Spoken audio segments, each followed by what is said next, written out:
What's up, everybody? Welcome back to Recovery Sticks, the channel where we talk about how to put our lives back together after coming home from prison. So today I want to talk to y'all about relationships. Yes, relationships. Valentine's Day just passed. Got to thinking about relationships a lot. Got to talking to a couple buddies of mine about their relationships, how things are going. And I just wanted to touch on this topic a little bit. Relationships in prison are hard. You get ready to go to jail or prison, and you're going to do a significant amount of time. When I say significant, anything to me over anything over a year. If you're gone for a year, because the average person can't rock for a year, if you're gone for a year, it's going to be difficult. So going into prison, going into jail, sitting down and having a spouse at home, you're going to go through 1,000 different things. You're going to wonder, you're going to wish, you're going to fight, you're going to be calling, you're going to hear the TV in the background, you're going to flip out, yo, who is that there? You got somebody there, you messing around on me, you're going to snap, you're going to end up having problems in the pod, all types of shit. Like, it's so much when you have a relationship going in. Now, if you go in and you know in your heart your girl is solid, like, you know this is a solid chick, you ain't got nothing to worry about, letters, visits, canteen, she there, she at your mama's house every Sunday, she at church with you, like, you know she's solid, you really ain't got nothing to worry about.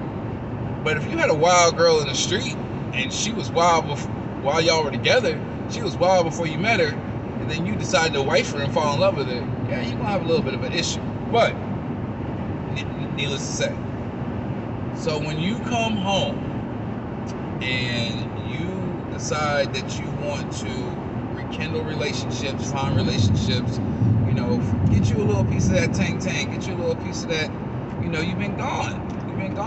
You want somebody to talk to, you want somebody to mess with. Alright? Here's what I try to tell people when they come home. This is what I try to tell people. Unless you were already in a crazy solid relationship while you were in there, when you come home, do not jump right back into a crazy relationship.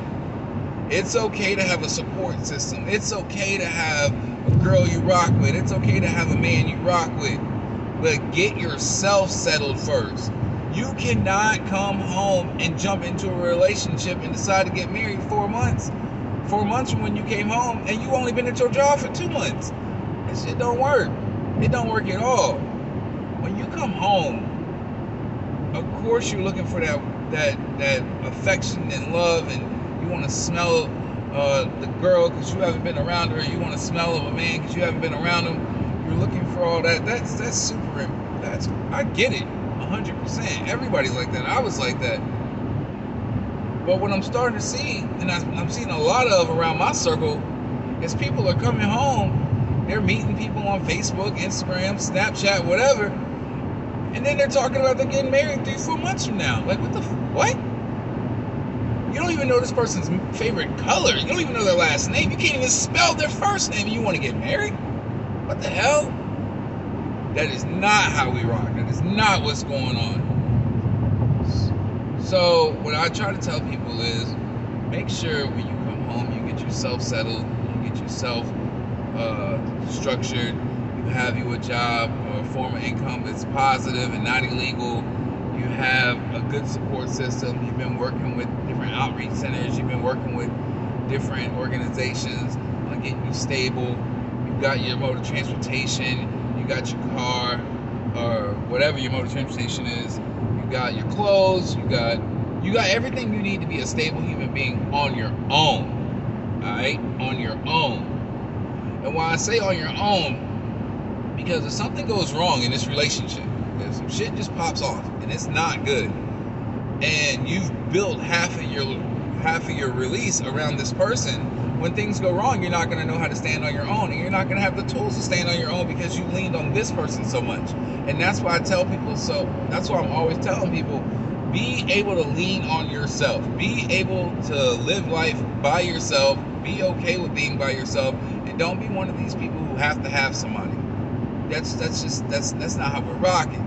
And then when you are that person who has to lean on somebody, and then you and the girl or you and the guy break up, That's how you get these crazy serial killers. That's how people start shooting people and killing people and showing up at their jobs and getting stalking charges and shit.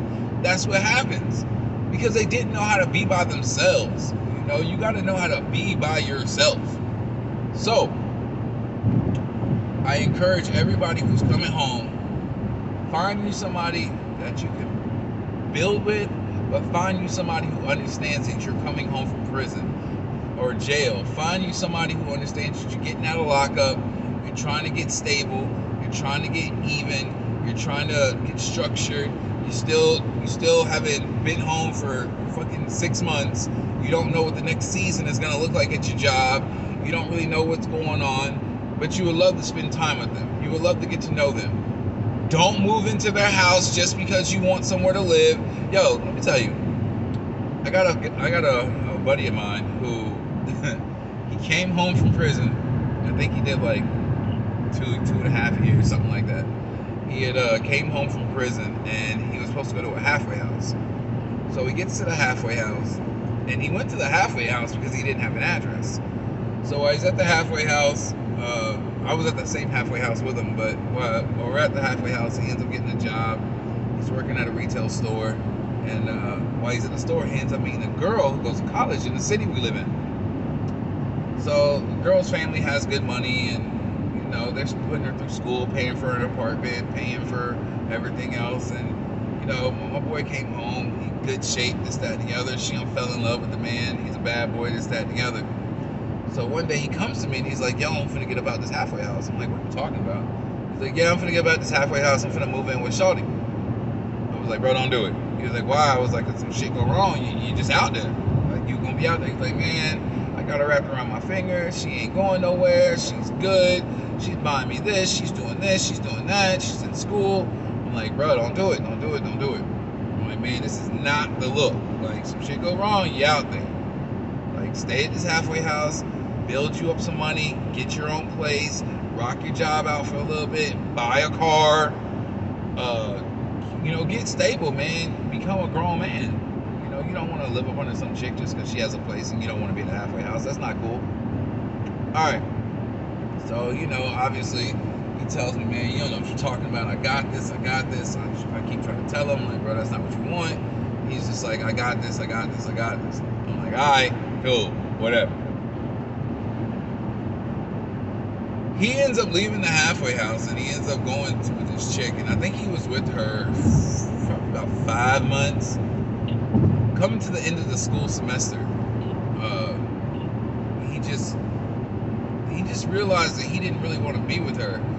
What it was, she was a very bullheaded go-getter girl. She knew what she wanted. She wasn't going to let nothing stop her. She didn't give a damn about a man. She liked the company, but she didn't care. She was super, super smart. She was taking all advanced classes. She was actually going to school to get her master's, and she'd gotten her bachelor's really early.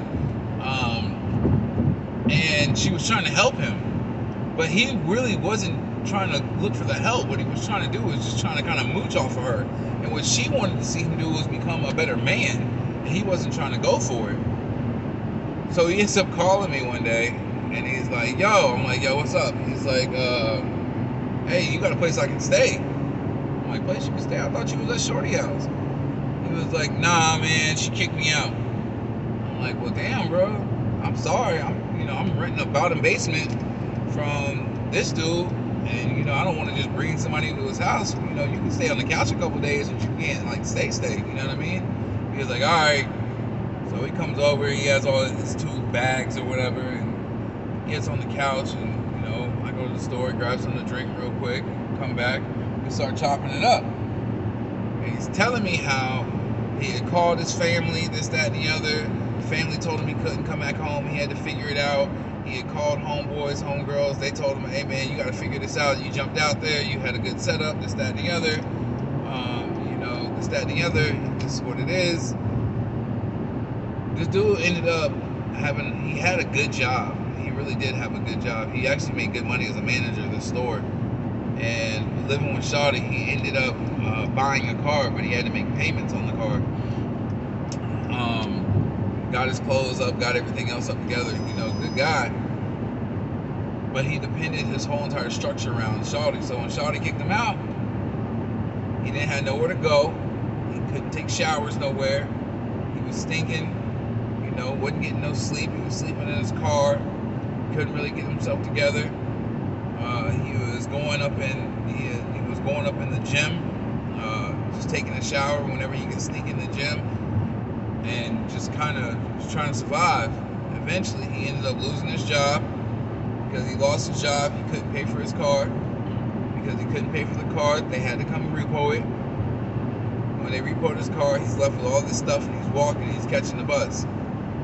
Now, when this is all going on, I'm working 2 jobs, and I'm just trying to get it. I'm just going. So it just blew my mind. I just happened to be at this time. I had just met my chick I'm with now, and I just happened to be in the car, and I'm driving, and I get to the stoplight, and he's on the main road in the city that we live in, holding a sign. I'm like, what the fuck? What you holding a sign for, bro? What's up? He's skinny, long hair, need to shave, like not the dude I came home with at all, at all. So I'm like, yo, bro, what's up? Like, I pull over. He's on the side that I'm on, with a sign. So I pull out a couple dollars, give it to him. I'm like, bro, what's up, man? What the fuck, bro? You need a ride somewhere? He's like, nah. He's like, I'm trying to get this money. I'm trying to get a room. I'm like, man, I'll get you a room, bro. I didn't know it was like that. Yeah, get in, bro. I'll get you a room. So I'm holding up traffic and shit. He's loading his stuff into the back of the truck. Gets into the truck, boom. We go down to the, little cheap motel, $40 a night, somewhere you can take a shower. I got some extra razors or whatever, so went ahead and shot him a razor. Got some what's called soap and shit for him.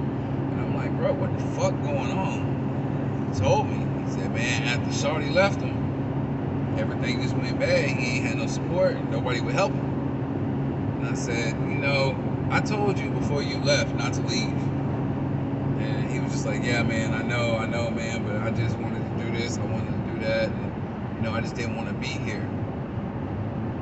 And I just remember thinking, man, if it wasn't for fucking relationships, trying to chase a relationship and thinking that he was going to be solid without becoming solid put this man back on the street. And that's the lesson that I want to try to teach people. And that's the lesson I'm trying to teach men and women. When you jump in relationships and you're not solid, or you don't have a good support system to be solid, but you want to be in a relationship coming home, it's never going to work. You're going to take all your frustration and pain out on this person. And this person doesn't understand. The average person that you get with is not going to understand what prison and jail is like, what it's like to be locked up, what it's like to have to pay probation, what it's like to have to pay court costs, what it's like to have to go to community service, have to go to this drug class, this alcohol class, this anger management class. Most people aren't going to understand. That's the schedule. Most people aren't going to understand that, hey, if you run my background, it's gonna pop really bad. So now you're lying to the parents, you're lying to friends, you're lying about who you are, they lying for you. It's just all bad, bro.